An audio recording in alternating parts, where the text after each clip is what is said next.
Chapter 2, Origin Story, The Ivy. It was just before dusk. The light was dwindling and the drive had taken considerable time. You have arrived at your destination. Okay, Mr. Dothraki mouthed sarcastically, personifying his sat-nav. He switched off the engine and rested momentarily with both hands on the steering wheel. He could see a reclaimed piece of wood resting before an oak tree. It had been hand-painted but tarnished by the weather. It read, "The Ivy, a warm welcome awaits all who enter." Just beyond the clearing stood a cottage almost wholly covered in ivy. From the window was a radiant yellow glow. Its warmth exudes from a well-lit fire. This was Rosa's residence. Mr. Dothraki believed in Rosa. He met and paid for enough charlatans in his life to know the difference. No money would be exchanged at this meeting. Only priceless information would be shared. Rosa had been quite insistent that the meeting take place at her home. Mr. Dothraki uttered to himself, "home," and smirked. He understood the definition and terminology that defines a home, but how could he conceptualize the true meaning of a home? That personal connection, that sense of belonging now long lost in the embers of his early childhood. Abruptly, he was brought back to the present. "Is that you, Day?" Rosa called out. As Rosa appeared, she leaned forward slightly, seeming to check it was him. Recognition was soon apparent, as a generous smile appeared across her face. Her golden frizzy hair framed her face, and you could not help but reciprocate when she smiled. She was pretty infectious, even for a cold fish like Mr. Dothraki. They had met a few times before. Still, he could not help but wince when she shortened his name to Day. Rosa was blessed with a particular set of gifts. They were a rare commodity indeed, which couldn't be traded or bought. The atoms within Rosa's core made her intrinsically unique. She was bestowed with beautiful principles for life, such as trustworthiness, honesty, and kindness. She took only from the universe what she needed to sustain life, and held few possessions. She applied principles to the whole universe and all that dwelled within it. "Come on, do come in. We have so much to discuss and so little time," Rosa explained. She had carefully anticipated her approach to this meeting. She had no use for self-help guides or mindfulness techniques. However, Rosa was aware of the sensitive nature of the meeting and had given great thought to this. She thought now was the right time to reveal more of what she was capable of. It was no longer appropriate for Mr. Dothraki to be kept in the dark. His growing impatience around Rosa's revelations was palpable. Mr. Dothraki wore his growing frustration for the world to see. Rosa needed them all to reconnect soon before the world became unrecognizable. They had work to do, and they needed to contribute to shaping the path that lay before them. Mr. Dothraki loosened his tie. He basked in both the warmth of the fire and the warmth of Rosa's company. Her hospitality filled her home. The smell of home baking wafted from the kitchen. It was freshly made scones she had planned to treat herself and Mao to. The old kitty was partial to the cream, and Rosa could not help but indulge him. He was yet another street urchin she had picked up along life's infinity highway. Actually, the cat was more than 5,000 years old. He roamed the land of mysteries around the Great Pyramids during the time of the pharaohs. He was her beloved friend and the only living thing the universe had allowed her to return with. Also, he was pretty valuable for catching the odd field mouse. Rosa's empathy was genuine, unlike its weaker cousin, sympathy. Mr. Dothraki had sympathy served cold for most of his life, which brought him little comfort. He began to relax and become captivated by Rosa's Victorian curio cabinet. Her possessions housed within it were pretty remarkable, a very unusual collection. Some things were exotic, some from different historical periods, and all were fascinating. Mr. Dothraki's eyes were feasting on a timepiece pocket watch. He'd seen it before somewhere. Instantaneously and without warning, the damned cat bounded onto his lap. "Ah! Ugh!" Mr. Dothraki cried with terror. He was rigid with fear, and his reaction had been extreme and unexpected. Rosa rushed to defuse the situation. "It's okay. It's okay." She spoke gently and took both of his hands. She brought instant calm to Mr. Dothraki and her cherished pet Mao, who swung forward and gracefully landed on the ground. Mr. Dothraki searched Rosa's eyes. She smiled gently, and while she had his undivided attention, she spoke inconceivable words to him. "They are not dead, you know. Your mother and father." The words hung in the air, and she continued, "I know my words seem unthinkable." Rosa knew Mr. Dothraki had experienced a child's response to the pain of loss. She squeezed his hands a little tighter. "Right now, I need you to open your mind beyond the bounds of possibilities. We're all traveling forwards through time, but sometimes, somehow, there are anomalies that you might call time travel," Rosa carefully said. Mr. Dothraki's eyes were now like saucers. Rosa took the fact that his hands were still in hers as an indicator of possible trust. She may not be able to move heaven and earth, but she was a bridge between the two. She saw in incredible detail the space between now and then. Her spirit took on bodily form and traveled along that infinite line between worlds and time that mere mortals could only dream of. She gave comfort to the bereaved and was able to recognize and find loved ones for them. Her vocation and calling were to reconnect the departed souls, which often brought solace to those left behind. While journeying through eternity, she noticed something strange and unusual, a massive change on the horizon. Her visions understood Mr. Dothraki was integral to the shift in the universe, and their destinies would ultimately intertwine. She truly hoped so. Mr. Dothraki's eyes were filled with tears as he became overwhelmed with the possibility of his heart's desires. Pent-up, raw emotions overtook him, and he sobbed. Rosa became aware of the emerging temperature drop within the room. It was then she saw them both. There were two supernatural apparitions present. She watched them silently as they walked tentatively toward the unfolding scene.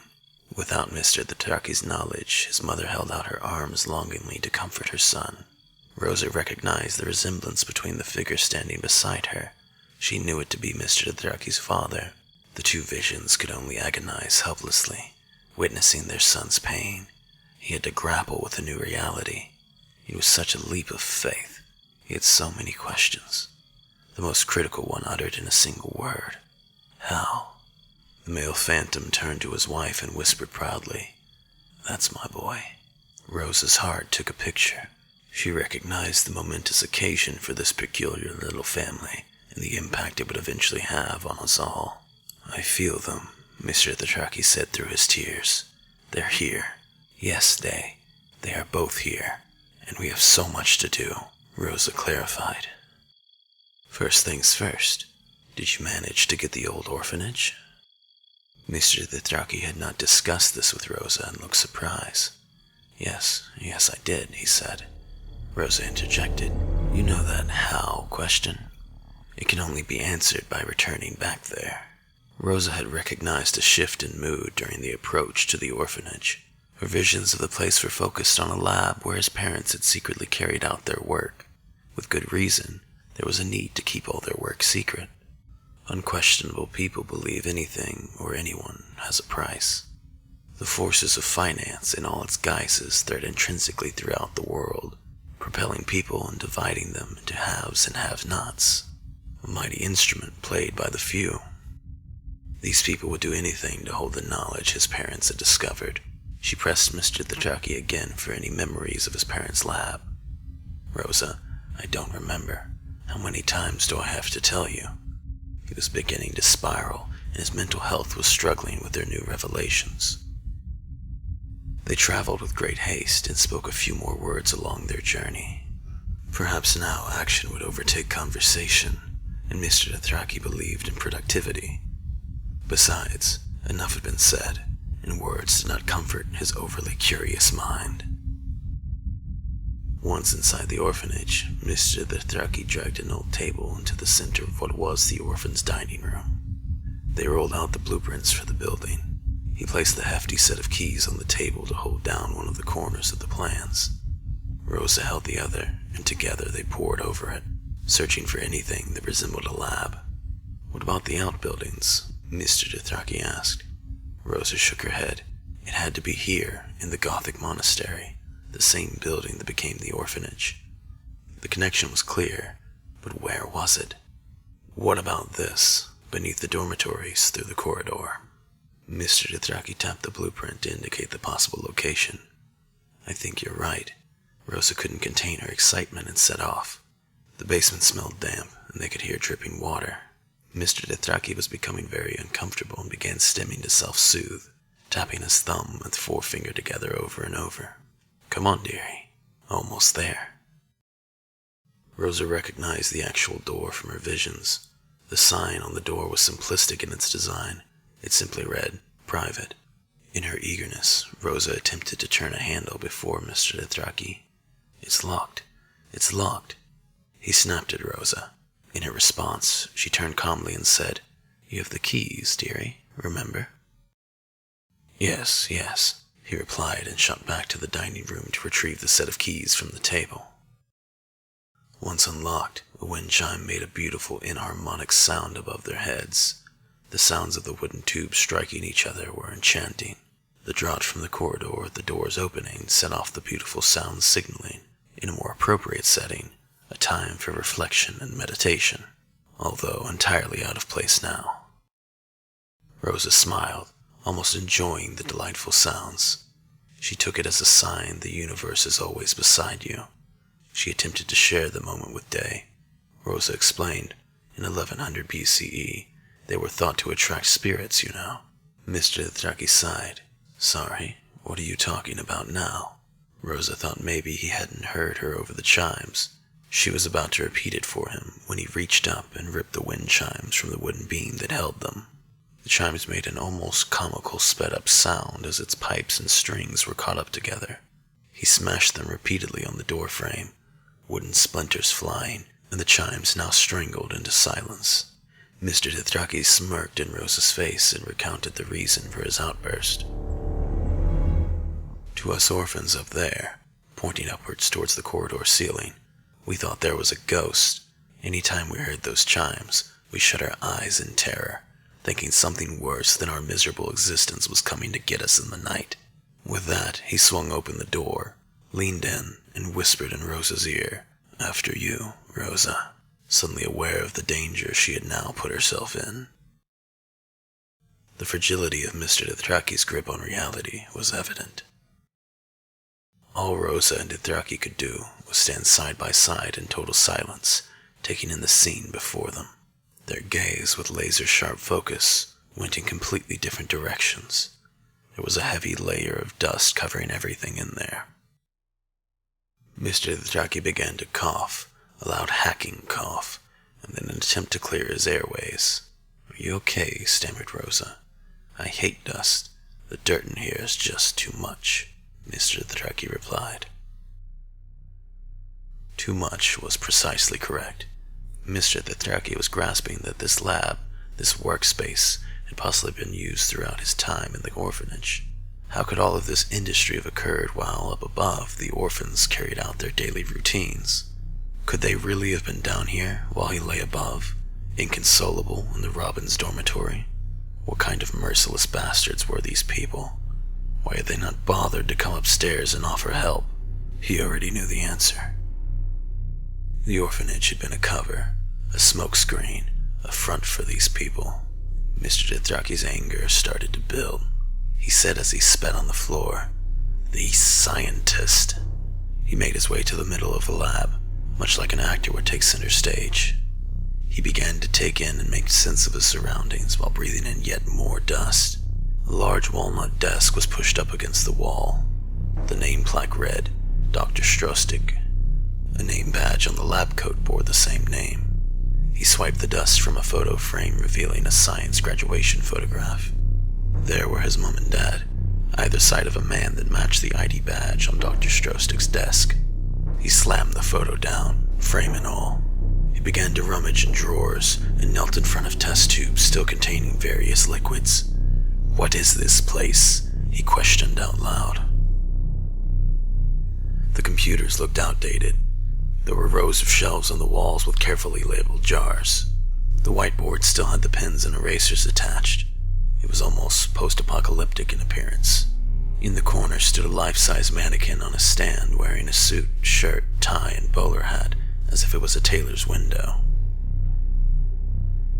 Mr. Dothraki was now oblivious to Rosa's presence. His head was beginning to swim. His heart was pumping blood around his body faster. He banged his fist on the work surface, then returned to the photo frame and hissed, "I may not be able to reach you," pointing toward his mother's photo. "You cruel bitch." Or you, as he pointed toward his father's image. Now you, on the other hand. He smashed the photo frame with such force that he shattered the glass. He ripped the photograph from the frame. Mr. Dothraki was seething. "But you." He tore the photo, so the only image in his hand was Dr. Strostik. "I will find you, my friend, and when I do, you will know I am no longer an orphan waiting for someone to rescue me." Becoming uncontrollable now, he swiped along the desk, sending objects hurling around the room. Test tubes were knocked over, spilling their liquid. Papers were flying through the air as things were displaced. They kicked up even more dust. This infuriated Mr. Dothraki further. He was now choking on the atmosphere that was generating. He spun around and kicked over a whiteboard, knocking over more jars and sending things crashing to the floor. The chain reaction of noise and smells triggered something primal within him, generating a wrecking spree. The pent of anger was now unleashed. The speed at which he grabbed and slung objects around was phenomenal. Years and years of vital work became lost through the frenzy of an adult man, full of vengeance, creating destruction beyond belief. The attack on the scientist's property was just a prelude to what he planned to do to Dr. Strostik, ranting now like a madman, smashing objects as he went. The incredible noise echoed inside the monastery, playing off its acoustics. All the while, he was getting closer to the only witness in the room. Rosa cowered behind the central island in the lab. The room had shrunk under his tyrannical rule. Her eyes darted around, searching for an escape, but Mr. Dothraki had toppled a table, and it blocked her entrance. She was suppressing her breath, which now became shallow. She was becoming lightheaded, hoping he would not remember she was there at all. "Rosa, Rosa, where are you?" Mr. Dothraki sang mockingly. He smashed his hand on the desk impatiently. "Get out here right now!" He screamed and continued to smash anything he could get his hands on. Rosa was paralyzed now with fear. She just held her hands over her ears, for the noise was deafening. The lab was in total disarray, with papers and books piled on top of each other. But Rosa took her chance. She was close enough to the upturned desk to nudge it slightly with her feet. The sound of the broken glass beneath it scraped along the floor. Scooping up a small pile of papers and documents, she hurried out of the room with her utter disbelief in the madness. She had underestimated the pain, and underestimated his evil nature. Mr. Dothraki swung around, his face contorted. He now lost all patience with Rosa. Angry and hurt by his parents' secrecy, he had lost control. "Get out now! Get out! Get out!" He manhandled her towards the door. Rosa left in fear, holding the documents tightly. She was concerned for Mr. Dothraki's mental health, but had to prioritize her own safety. There was much to do, and this was not the place to do it.